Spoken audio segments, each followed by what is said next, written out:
Hello and welcome to an encore episode of the Clean Energy Show. I'm Brian Stockton, recovering from surgery. And as long as I didn't leave a junior mint inside me, we will be back next week. Are you sure you're recovering? I mean, there's a risk to all surgery. Is it 0.5? Is it 1%? I mean, all surgery has risks. Do you really know that you're recovering? You could be gone. I guess it remains to be seen. Okay. Tune in next week to find out. And now, our encore episode. Hello and welcome to episode 166 of the Clean Energy Show. I'm Brian Stockton. And I'm James Whittingham. Welcome to the program. A new study has found that climate scientists, especially those that are women, are facing increasing death threats. Still less death threats than the planet gets. Nevertheless, the climate scientists vow to persist. In a shocking move, Ford has announced that they will adopt the Tesla charging port on their upcoming cars in North America. A spokesperson from Toyota was overheard saying, "What's a charging network? Do we need one of those?" Siemens has designed an onshore wind turbine just for the U.S. market. It fires off a gun every 30 seconds and watches baseball. The reopening of an exploded coal power plant in Australia has been delayed by 6 months. Here's a thought.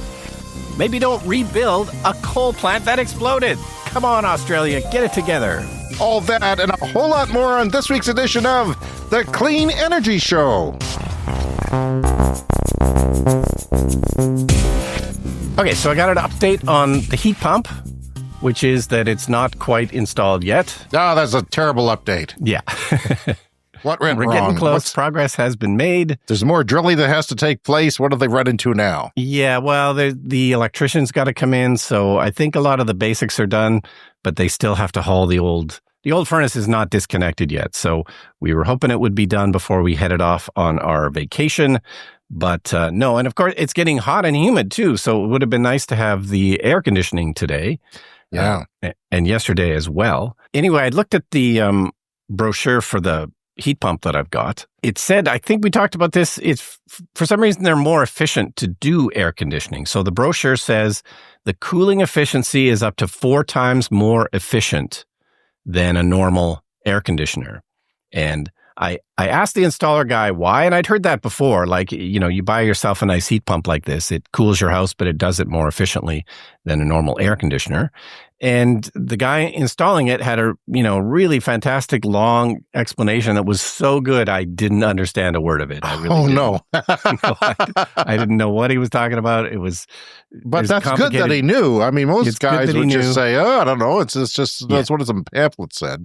But there's complicated physics involved or something. Physics, you say? I mean, I think the idea is that in order to heat the house, especially down to minus 20, that it just has to be built more robust. It's just, they're more robust mechanisms than a normal air conditioner. More efficient, perhaps. I think just the fact that it has to do the heating and the cooling means that it works better and more efficiently as an air conditioner. Interesting. Well, there you go. That's another advantage to heat pumps that I bet a lot of people, if you did know that, raise your hand. No one's raising their hand in the audience. So, yeah, that's an interesting fact. They're more efficient for cooling. Of course, it was one of the reasons I never got air conditioning in this house is I sort of thought, well, we don't need it. We don't have that many hot days. But I also thought, well, I don't want to use a whole bunch of extra electricity. So it just feels good that we're going to cool the house, but it'll be more efficient than a normal air conditioner. So, yeah, I'm off to the United Kingdom this week. On Thursday, we're heading up on a trip, on a vacation. And Brian, did you know we're bigger in the United Kingdom than we are in Canada, the country that we podcast from?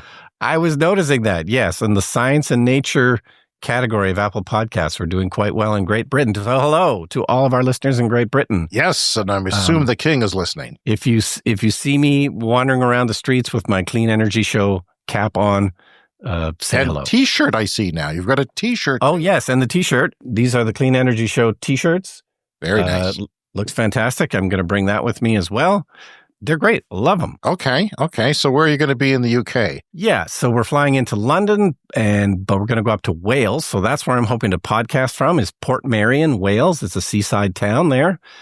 And we're going to go then across on a ferry to Dublin for a few days and then back to London. So yeah, hopefully the show should be coming out at roughly the regular time next week, assuming everything works. I'm 99% sure I can podcast from Wales. And then after that, I guess we're going to take a week off. Our first satellite international production of the Clean Energy Show. As far as I know, I don't remember any of them. We've had 165 of them. My God. That's cool. I look forward to that and the exciting, unpredictability of it. I thrive on it. I love that stuff. Good luck with your trip. And if you do see Brian, say hi. And if you see him, it'll be, you've run into listeners on airports before, so who knows? Who knows? It's possible. So what can you say about the Clean Energy Show t-shirt? We've talked about the hats before, which, by the way, we're hoping to get back online in a week or two. Yeah, they're excellent, high-quality shirts. They're 100% cotton. There's a couple of different colors available. This is like the navy blue. There's also like a light blue and something, I forget what else, but highly recommended. Oh, yeah, it looks okay. I'm looking at you on a Skype, and it looks pretty good from where you are, so that's good. I should order some too, they seem to work out well. If you have a Clean Energy Show t-shirt, tell us what you think of it. I wonder if the logo's too big, but it doesn't seem to be. Brian says it's okay. I think it's fine, So a programming note, I guess, is we'll be back next week with a normal show, except Brian will be far away and speaking with a slight British accent, which you'll probably pick up, or a Wales accent. And then the week after that, we'll have a repeat episode. I'll probably throw up a repeat episode onto the feed just to keep you occupied, because I know a lot of people don't listen to our shows over the holiday season in North America. Maybe that'll throw up our year-end show or something like that again and have a chance to listen to it. Yeah, but then we'll be back in 2 weeks with another new show.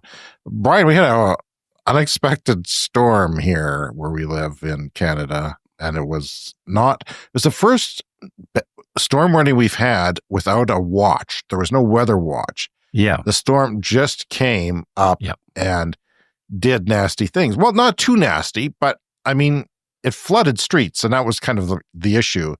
And also the fact that there was a tornado. Tornado which actually touchdown. Hit just outside our city, and we had tornado warnings on our cell phones, and I looked at it. I thought I was disregarding because we'd had so many tornado warnings last year, and they were far away because of the way the cell tower work. Yeah, no, this one was pretty close to my house, just a few kilometers away. And it said south going northeast. So I actually told the kids to lock everything up and congregate, because this was a serious matter, and there was some swearing involved too.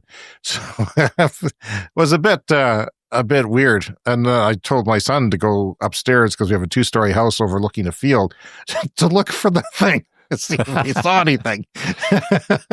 So he was on lookout, because we knew where it was. Anyway, the storm came without warning.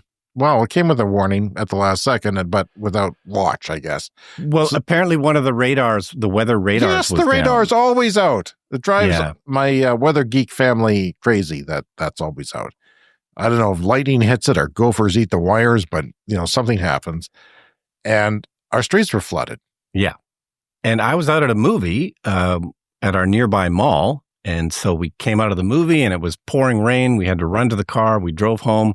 It was probably the worst visibility I've ever had in a rainstorm. Like, with the wipers going full speed, it was very difficult to see anything in front of me. The water was coming down so fast.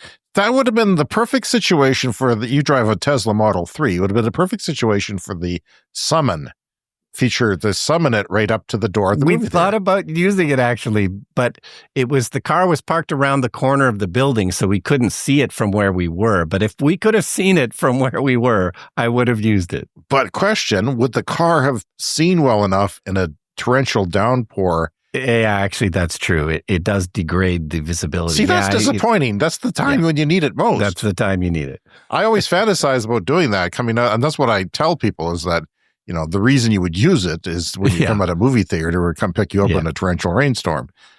Well, maybe it's just a rainstorm would work. But anyway, we got a lot of floods on the north part of the city where I live. And we drove around, and the streets our street was flooded. We live at a high point on our street, thankfully. But the end of our street was a low point, and it always floods, I guess. So I'm told. I've been here for 13, 14 years, and I'm still learning things.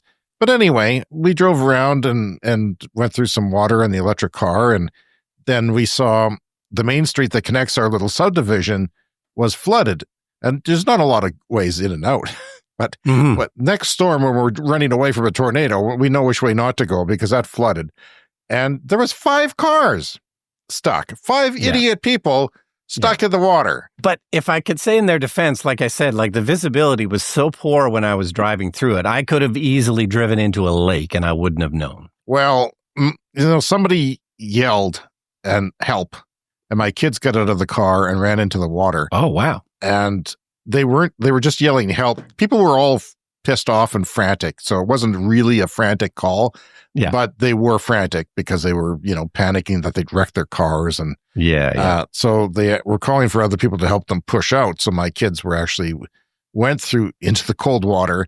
And then I found out that manhole covers were being blown off.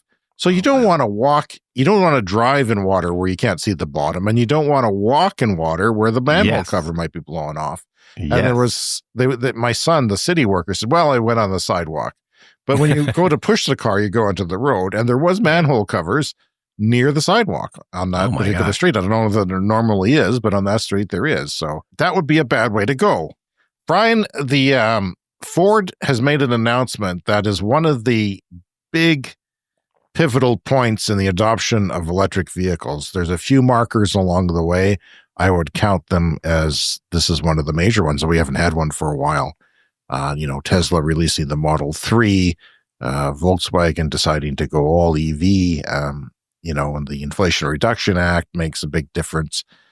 There's lots of other things before that because we've been watching this for 20 years, you and I. But this is a big deal. Do you want to explain what the deal is with this, what Ford announced with Elon Musk on a Twitter Spaces that caught everyone by surprise? Yeah, so Ford has announced that they're going to adopt the Tesla charging connection for their vehicles in North America. So there's 2 major standards left in terms of charging connectors for cars. So Europe decided to standardize on the CCS connector. So they passed that as a law several years ago. I think there were initially some Tesla cars that were sold in Europe with the North American Tesla connector, but quickly the EU got their act together and said, no, we need a universal standard. So it's CCS in Europe, which is a bigger, larger, fatter connector. In North America, there has been no official standard set. So at this point, Tesla's kind of the default leader just because they have the most electric cars out there and they have the most electric car charging stations. It's, of course, one of the biggest problems if you're trying to sell electric vehicles like Ford is trying to do. Ford is legitimately trying to sell electric vehicles, but they don't have a charging network like Tesla does. So it's a major strike against them if you're looking at electric cars. So they have decided to adopt the Tesla connector. They're going to start with access for Ford cars in 2024 by use of an adapter. And I don't know if that will be supplied by Tesla or supplied by Ford. It's going to be manufactured by Tesla, that much I know. And I think Ford then, notifies people to go to the dealership to pick it up or perhaps even mails it to them. I don't know. Probably not. Yeah. But then in 2025, the Ford cars will have the Tesla charging port in them. And this is a huge deal. So it feels like a North American standard is maybe starting to come together here. We speculated about this a while ago because Tesla, sometime in the last year, they made their connecting charger standard public. And instead of calling it the Tesla connector, it's the NACS, the North American Charging Standard. And they made it open so anybody could adopt it if they wanted to. We speculated at the time that, it's probably too late. People have been going down the road of CCS. There's lots of CCS chargers, not as many as Tesla chargers, but, lots of cars have been made. So at the time we speculated, probably nobody else is going to jump on this, but Ford is the number 2 seller of electric vehicles in North America after Tesla, and they have decided to adopt this connector. So I think it'd be great if this did become the North American standard, because it would certainly be better if there was only one connector instead of 2. And of course, the Tesla connector, I think, is the better one. It's just much smaller. It's neater. The CCS connector, it's very large, and it's large because it has kind of DC on the bottom and then AC on the top, because you need both for your car. So if you're charging it at home, you use AC power. You're charging in a fast charger, it's always DC power. So the CCS connector, it's in 2 different sections. And that's why the connector is so big. But, many years ago, like 10 years ago, Tesla figured out, no, you can just do it with 2 pins. And somehow it handles AC and DC with the same small connector with 2 big pins. I don't know. I think this is great. Do you think the other car makers are going to chime in on this and adopt it? I'm, of course, hopeful they will. Somebody said on Twitter to us that it doesn't matter. The connector doesn't matter. Just the charging network is what matters. Having said that, when we did do our one test supercharging with our new Chevrolet Bolt, my wife couldn't get that big connector in. I mean, on the CCS. Yeah, she couldn't get the big CCS. It's big and it's unwieldy. It's not a gas station gas pump. It's a big, heavy, awkward thing that you have to point in the right direction and push it in. And it seems such a terrible design compared to Tesla, which is a fraction of the size, which is, even more elegant than my level 2 home connector. What do you call it? The J77. I forget what it is, but there's a number there. That's kind of the standard home charging connector. So I would love to see it. I would love to, if Chevy goes, it's over, because they're the number 3 EV maker.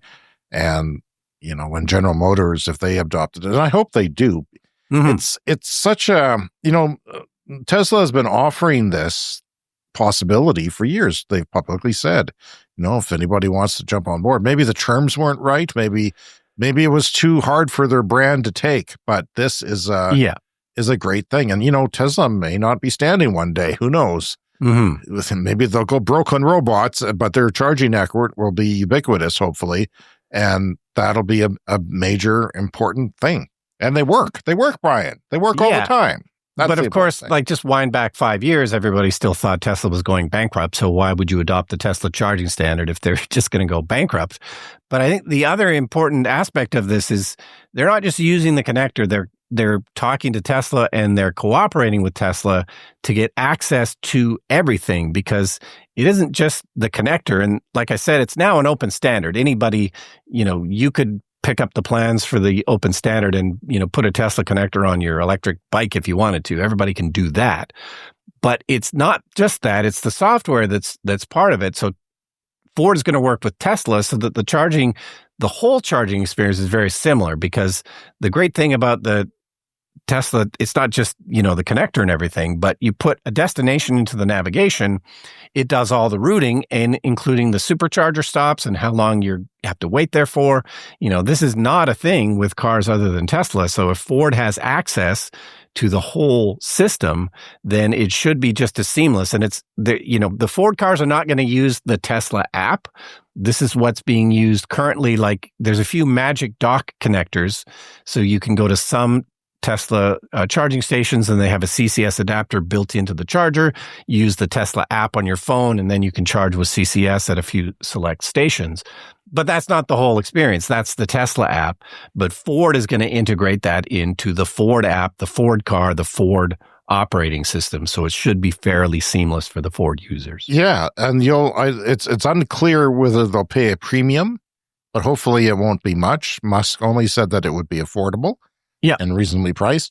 So the experience, hopefully for Ford owners, it's not just the fact that those chargers are available, but they're plug and charge, right? The Tesla experience is plug in. It knows who you are because of your car talking to the machine, and then it'll bill your account. That is so much because people have trouble just making the payment. A lot of the reasons these chargers don't work is the payment part of it. Like it's not accepting the credit card, it's not accepting the app or the chip on your phone or whatever. So there's just a great opportunity here. And you know who could take advantage of that? Toyota. Toyota could get right back into this thing if they said, okay, all of our cars are going to have Tesla chargers, and giddy up, because it's a huge advantage. I mean, if Teslas were a bit cheaper, I would have bought one just for the supercharging network, because that is so important.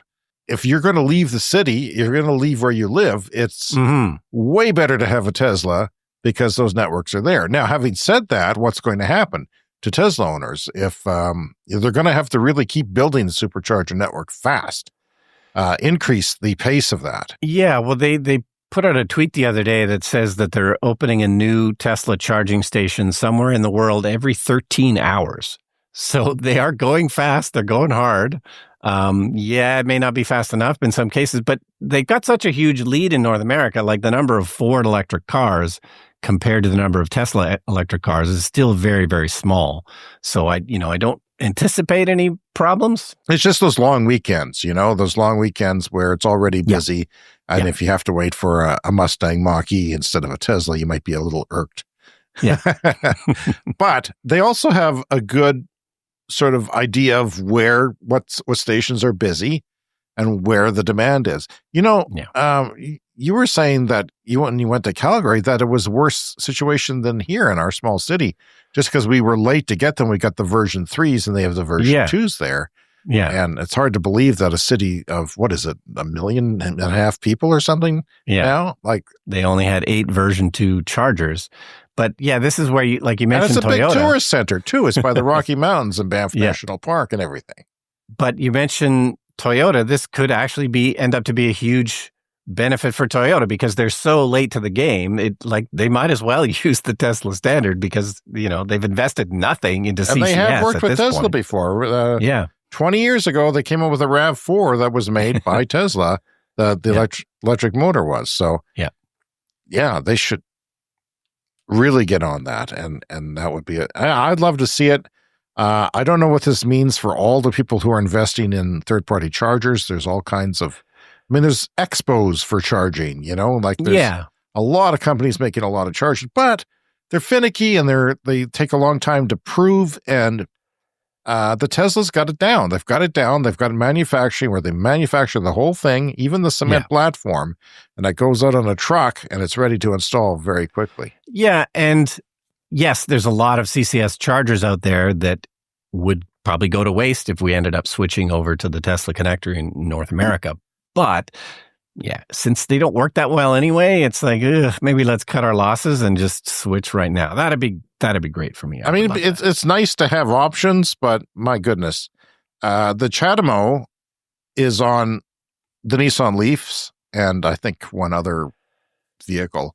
And they're still at the chargers. They're still there. They'll still have a connector there. Yeah, and of course there's adapters too. So adapters, like in the future, we can put Tesla adapters on the CCS chargers and still make some use of them, I guess. That's true too. Yeah. But it's not, somebody was pointing out, it's not that hard to change the connector on a charger. That's a small part of the puzzle. Like you've got giant cabinets connected to the grid, which turn the power on and off and regulate the power. Then you've got the charger stalls themselves, the cable and the connector, not so much a big part of it. So it would be easy. They have to be replaced anyway, right? Because of just use and wear and tear, that maybe that's not the end of the world. So we'll see. But they are pretty big. Have you ever used one? I guess you probably haven't. No, I haven't. No, they're nasty business. Well, you've never used one to charge your Tesla with an adapter? No, I don't have the adapter, so. Really? How much is the adapter? It's just a couple $100, but my Tesla is a bit older, so it's actually needs some kind of an update before it can use the adapter. Like a hardware update that you have to go to the shop and pay for? It says if I try to buy the adapter, it says, oh, sorry, your car's not compatible, but we're planning to do upgrades in the future. Well, I still think that Tesla's going to continue to get that sweet, sweet IRA money to, have those magic docks come out in the future. Yeah. That's going to keep happening. Anyway, it's a huge story. It is, we'll see, what comes next because, Chevrolet or GM in general have a lot of new EVs coming. They've got the Silverado pickup truck. There's a good opportunity there. It's not made yet, and it's not that big of a deal, I don't think, to change the, maybe it is, but, these are opportunities here. People should be. It's a real sign that Ford is serious. They really want to sell EVs. And I think the other legacy automakers, they maybe haven't come around to the fact that they actually have to make EVs, and they still feel they don't necessarily really want to. But Ford, the number 2 position, they really want to sell EVs, and this deal is definitely, shows that that's true. I wish Rivian did. I wish Rivian did that too. Because they're I'm thinking, why is this small company building out a charging network they're starting from the scratch like Tesla did, but they also didn't whenever RJ, whatever his name is, the CEO, Schrödinger, never liked to talk about Tesla. He never wanted to be compared in interviews to Tesla. So he kind of always politely avoided that. But, if you did that, it would have been a huge advantage for Rivian. People would have flocked to Rivian a lot quicker. And they're only just starting to build out their supercharger, their adventure network, as it were, close to national parks and things like that. But they're not in the parks. They're actually many miles away from the parks in a lot of cases, not in the parks. So if you just went with Tesla, you could just have the Tesla network as it is and as it expands and put your own branded chargers with the Tesla adapter in those adventure locations, whether they be, parks or just places where people go for adventure. I don't know where that is because James doesn't get a lot of adventure, unfortunately. Anyway, let's get on with the show. A new study has found that climate scientists, especially those that are women, are facing increasing death threats and attacks online. This is from Vice News. Almost 3/4 of climate scientists who appear in the media every month, these are people who are regularly going on TV and quoted in newspapers and so forth, they have experienced online abuse. And women are bearing the brunt of it, a new Global Witness report has found. Climate scientists have had their credibility and work attacked, and they received death threats, witnessed even their family members being exposed to the vitriol. And we found online abuse, they say, is common. And for many, it takes a mental health and a physical toll on them. It inhibits the climate discourse, which is a problem, and which is what they want to do. So online hate could inspire climate scientists to stay out of the public eye at a time when climate action is more urgent than ever. And for women, the attacks are also quite targeted. Isn't that true for so many things these days? And it's just, Brian, I don't know about the world. I sit here as an old man, middle-aged man, feeling like an old man. And I don't know about the world. I mean, a lot of people don't. A lot of people, younger people don't. And sometimes they vote for Trump when they feel that way. And sometimes they, become reactionary haters on Twitter. Well, first of all, you're older than middle age. Where's middle age? I know, but you're past it. Oh, you're damn it. I'm hurtling toward, I can't eat off the seniors menu at Denny's now, so officially. So, and I do. And I will say, I don't think we've ever received any death threats. We do occasionally get nasty comments from people. I guess especially on the TikTok video, a lot of nasty comments on there. But we don't engage in that. So. You read the comments?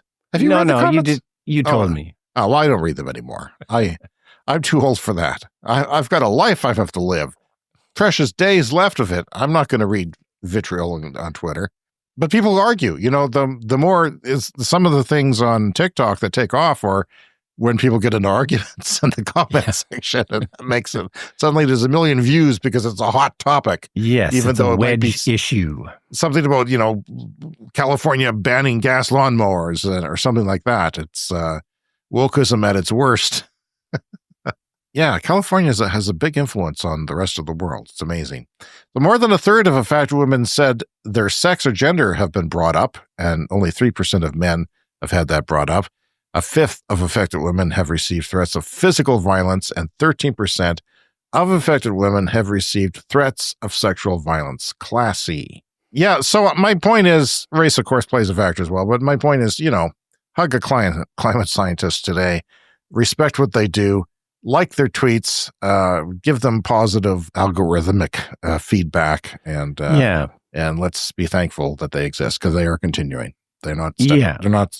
It's too important. It's literally life and death of the planet. Which reminds me of the song that we played on the podcast a couple of years ago from our friends in Australia. That song was a sort of a tribute to scientists. Speaking of Australia, let's move on to more Australian news. No more ignoring our Australian listeners. So this is a story about a coal plant in Australia, and the story is from Renew Economy. The return to service of the Callide Sea coal-fired power station in Queensland, which exploded in dramatic circumstances 2 years ago, has been delayed by another 6 months. How do coal plants explode? I know how coal mines explode, but how do coal plants explode? The turbine, water pressure too high? The turbine steam? Exploded for some reason. Okay. But it's been delayed by another 6 months because one of the cooling towers collapsed. Really? Yeah.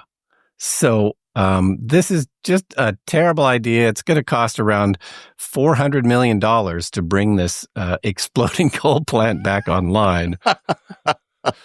So this was back in May 2021. The turbine suddenly exploded, an event blamed on the failure of the generator protection systems. So maybe it was spinning too fast or something. The accident-prone facility suffered further woes last October when the cooling tower of Unit C3 partially collapsed, leading to an investigation that concluded both the C3 and C4 towers needed to be demolished and rebuilt. So it's now won't be operational till July. This means that the repaired coal unit will be back online after the new Chinchilla battery, a 100 megawatt, 200 megawatt hour facility that began construction last year, but is going to be finished before these ridiculous repairs of the ridiculous coal power station. Brian, I think people who don't listen to our show don't get it. They don't get it. It's pretty simple. Solar, wind, batteries, fast, simple, cheap. $400 million to repair this coal station. That's going to be shut down because all coal plants are going to be shut down. It is the law of the world. Like, at least if it was a natural gas plant, you could maybe make an argument for spending the money. But for coal, I mean, this is ridiculous. They're basically money out the window. Illegal any day now. Siemens has designed an onshore wind turbine just for the United States market. This is from Electric, specifically designed for U.S. weather conditions, which apparently is different than European weather conditions and other people's weather conditions. Harnessing the wind conditions most common in the United States and features a design lifetime longer than the industry standard. Quote, with a country the size of the United States, we take into account the unique challenges of onshore wind sites from coast to coast, including, this is interesting, it's a vast country, transportation costs. So that's got to play into it. Logistics as well when you're transporting to the site from the manufactured place. I understand that. Varied wind conditions and environments, electrical and power delivery requirements, which are different than the rest of the world, and the IRA incentives, which means you have to manufacture parts of it or all of it in the United States. So yeah, well, we've often talked about wind turbines are often built where they're needed, right? Because they're so ridiculously large. So I suspect that these ones are not the biggest ones, but they're taking the transportation into account because they're going to have to deploy these all over the U.S. Yeah, so EV tax credits in Colorado. I thought I would just mention this in case we have any listeners in Colorado interested in buying an electric car. They've really upped their EV tax credits. So if your EV has an MSRP up to $80,000, you can get a tax credit of $5,000. If it's under $35,000, then you can get $2,500 of a tax credit. So when you add this to the federal tax credit, this is a massive, massive savings. So there's an example here. This is from Electrek that a Tesla Model Y long range dual motor all-wheel drive is $50,000 basically, $50,490. So if you add the federal and the Colorado tax credit, that gets the price down to $37,990 for a long range Tesla Model Y in Colorado. So that's $12,500. Something like the Chevy Bolt would be basically free. Yeah, basically $16,500 or $17,000 or something like that. I mean, the lease payments on that would be affordable for a lot of people. Yeah, especially if you get a good lease arrangement. And even, like a Nissan Leaf, we were talking many, many shows ago about the idea that, a high school student could get a lease for a Leaf in some places for $100 a month, which would be what they'd maybe spend on gas. Yep. On a crappy old jalopy that they'd have to fix. And you could have cruise around in a brand new car. Yeah, do some Ubering on the side to pay for it. Do some Ubering on the side. Exactly. It's time for the tweet of the week. This is from Mark Jacobson, climate researcher. And this is getting back to bad ideas. Georgia's, in the USA, Georgia, the state, its Vogtle nuclear reactor will never pay off the CO2 and pollution emissions it has already caused to be emitted into the atmosphere. Since not only it allowed 15 to 18 years of such emissions being put back into the atmosphere by delaying things, it prevented construction of 6 to 7 times the energy output equivalent of wind, water, and solar. So you could have got 6 to 7 times the output of other things for the same price, and they delayed that because it took 18 years. You could have put that money into it over the 15 to 18 years. So it's $35 billion for 2.23 gigawatts, and the nuclear is 15.7 million per megawatt. That's not megawatt hours, that's just per output. Viz 1 million per megawatt for new wind and solar. So it's I mean, if it were equal, you would say, hey, let's do the other because it's faster. If for no other reason, nuclear safety aside. So 6 to 7 times the cost per kilowatt hour is wind and solar. So that's just, and also 18 to 19 years from plan to operation that was. Didn't intend to be that way, but it's what it worked out to be. But it's always 1 to 3 years for wind and solar. So the grid could have benefited from having all that CO2 removed many, many years ago. Yeah, I think we said this before. If there's existing nuclear, keep it running. But if you're building new nuclear, all you're really doing is delaying the deployment of, solar, wind, batteries, things that are cheaper, quicker, work better. Even on the shorter time frame, we discussed this at one point, 6 to 8 years is more the norm for how long it takes to build a nuclear power plant. But that's 6 to 8 years of carbon emissions from whatever you're replacing. If you're, coal, natural gas, whatever, this is ridiculous. We can't stop delaying this anymore. And there's downtime for repairs that cut the whole thing off. You can segmentize, wind and solar farms. And if you have to do repairs on the whole thing, doesn't have to go online. So that's just one advantage. Okay, so we've got a story here from Bloomberg about ads that have been banned in the UK. Hello to the UK. I will be there next week or later this week. The Clean Energy Show UK tour. Tour. Oh, we're going to have to do tour t-shirts. But anyway, I think we've reported on this before in the past, is that the Advertising Standards Authority every once in a while will force advertisers to take down basically ads that are greenwashing. So there's a whole new round. This article has 6 different ads that have been banned for greenwashing. So I've got a couple of examples here, which I highlighted, and then the highlighting disappeared. Okay, so one is from Lufthansa. So they've got an ad campaign called Make Change Fly. Lufthansa last year debuted an ad that featured the slogan, "Connecting the World, Protecting Its Future." And the Advertising Standards Authority ruled in March that the ad could not run in the UK because there are currently no environmental initiatives or commercially viable technologies in the aviation industry that would substantiate that absolute green claim. Greenwashing is bad enough at the best of times, but having absolutely nothing? Yeah. So you're not even offering anything. They are not protecting the future. What are they recycling? Their pudding that they give you on the plane? Using plastic forks no more? I mean, what's going on? That's such bogus nonsense. Yeah. So banks are another one. So HSBC has been slapped as well. Like many big banks, HSBC has been the target of widespread criticism for its funding of oil and gas projects. A poster advert that ran in 2021 sought to address these concerns by publicizing a goal to provide up to $1 trillion in financing and investment globally to help our clients transition to net zero. This is the message on their advertising. But Ad-Free Cities, a group of UK groups, complained, and they argued that the HSBC continues to fund polluting industries. The Advertising Standards Authority agreed that most consumers would not know that. So sure, maybe they are funding clean projects, but they're also funding dirty projects. So they've got to put that on the poster. I hate greenwashing. I watch TV. I see the oil industry doing it. There's usually a ukulele to make you feel happy about what they're talking about. And I want to throw things at my TV screen because I know I'm being lied to. Yeah. I don't know that there's any people with actual green credentials that have advertised, like I'd like to see something what is the best example that they've actually done something useful. They're not just BS because it's all crap and it drives me crazy. Time for the lightning round. The lightning round is a fast-paced look at the latest headlines in climate, clean energy and transportation.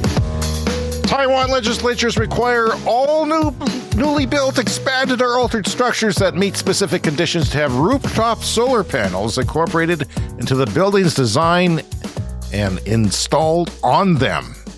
Good for you, Taiwan. Hopefully China doesn't come and take them away. Oh, that's maybe too soon. So I didn't want to get political, but there. Yeah. So screw you, China.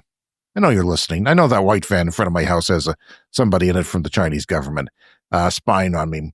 Power prices dipped to negative in Europe for why? Okay, low demand combined with sunny conditions and malt water. And that's lifted hydropower to really high levels and solar power production. So yeah, what they do when they have too much energy, they pay people to use it. Yeah, and we've talked about overnight rates in some places that are super low to charge your car. Well, when the power prices go negative, they pay you to charge your car, which is amazing. Usually it's industry that can use a large chunk of stuff, but this is going to happen a lot more often. We need to get lots more storage in place to not need this, but your factory might do an extra shift because there's free power because of a sunny forecast one of these days as we transition to a full green grid. United States oil and gas giant Chevron has acknowledged its flagship carbon capture and storage project off Australia's northwest coast. Australia again, hello Australia, is operating at just a third of its capacity. This is problems always seem to bedevil the carbon capture world, Brian. And of course, that leads us to be skeptical of the whole thing. It is the largest carbon capture facility in the world. Britain's opposition party. Hello again, Britain. Stay tuned for the Clean Energy Show tour. We have to write wherever you go on the back of the t-shirts. It's going to be an extra expense, but, Wales, where else are you going? Anywhere outside of London other than Wales? Dublin. We're going to Dublin. Well, that's only 3 things then. Well, go somewhere else. We need a list. We need there's got to be a list or it looks dumb. Okay. No, there's been small tours that have t-shirts that with them. And just sure. Yeah, we can do that. The Clean Energy Show Britain tour. UK extravaganza. Britain's opposition party and likely the next government, according to polls, confirmed it will block all new domestic oil and gas if it wins power. Yay for them. Invest heavily in renewables instead, they say.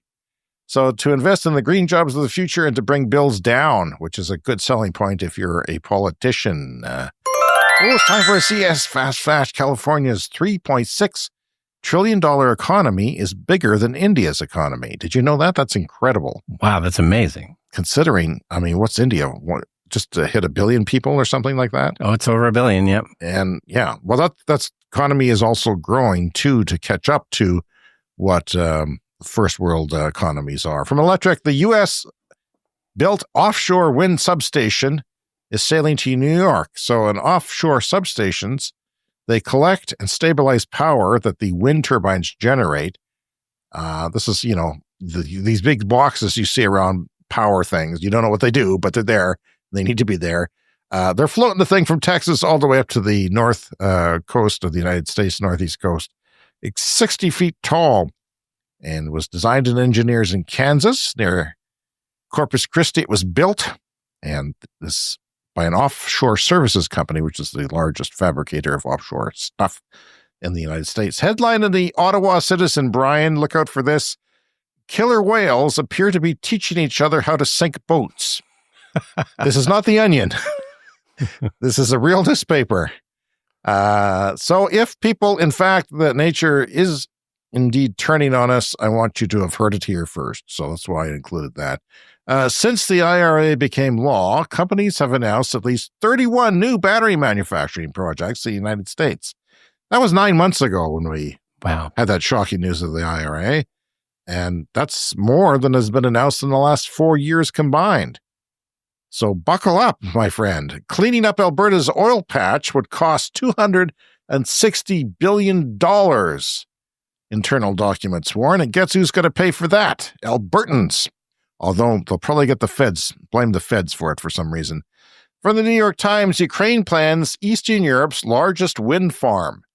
You see, Ukraine going all in, as we said last week, on renewables because it's tough to blow up a wind farm. China needs $38 trillion in money to hit their climate goals early, but they're hitting their climate goals early. Their 2030 goals should be done early. Solar power investment to exceed oil for the first time, says the International Energy Agency chief. That's $1.7 trillion. This is not renewables altogether. This is just solar. Just solar. More money is going into just solar than all of the oil industry combined. And finally this week, it's a CAS Fast Fact. The average cost overrun for new power plants are broken down as follows. Nuclear, 120% overrun, which is modest compared to some of the overruns we've talked about on the show. Hydro dams are 75% over. Fossil fuel generating stations are often 16%. Wind is 13%, which is kind of close and a little bit surprising. But solar is only 1%. So if you have a 1% average overrun in cost, where's the money going to flow? Who are the banks going to support? Where's investment going to just get sucked into? Everyone, that is our show for this week. We thank you for listening as always. Next week, Wales, hopefully. The United Kingdom. If Brian's plane flies safely and everything and he doesn't get food poisoning, or what else can happen to you? Who knows? Whales could attack you in Wales and try and tip your boat over or your plane. Then we'll have a repeat episode after that week. So please take the time to contact us, cleanenergyshow@gmail.com. We'd love to hear from you. If you look at your show notes, the notes in your app, if you expand them, it's all there. Where to find us on Twitter, TikTok, YouTube, it's all there. You can even leave us a online voicemail message, which is our favorite thing. And don't forget to check out the YouTube channel because we have special features and a video version of the show. Check out the Clean Energy Store for an exciting t-shirt like the one Brian's wearing. Modeling, I would say. It looks good quality from here, honestly. It's great. I'm surprised. I have to order some for my family. If you're new to the show, please subscribe on your podcast app so you can see us every week. We'll see you next time. See you next week. From Wales.